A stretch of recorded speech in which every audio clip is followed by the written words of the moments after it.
Probability nilisemanga most of the time ikiguza 9 inarudingi kwa 0 ama 1. That's why kwa hii strategy ya under 1 tunatumia 9 kama entry point. Na nikasema ile time tuna trade over, ukiona 9 unaenda run moja na stop juu inarudingi kwa 0 ama 1.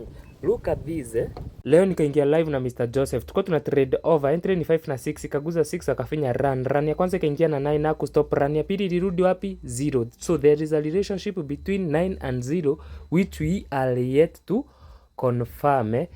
So kama kawa hit, run, stop, increase, stake. To cut the story short, hii account tuliflip ikafika 133 USD and we can call it a day. So hiyo strategy ya under 1 tukitumia 9 ndo bado na discover. Nilikuwa na uoga ya kuingia peke yangu, sasa naona kumbe inahitaji tu una learn market vizuri. Inakuanga rahisi. Ukishajua entry points zako unaweza jiwekea ka 30. Uko na $100 kutengeneza 30 ni rahisi sana.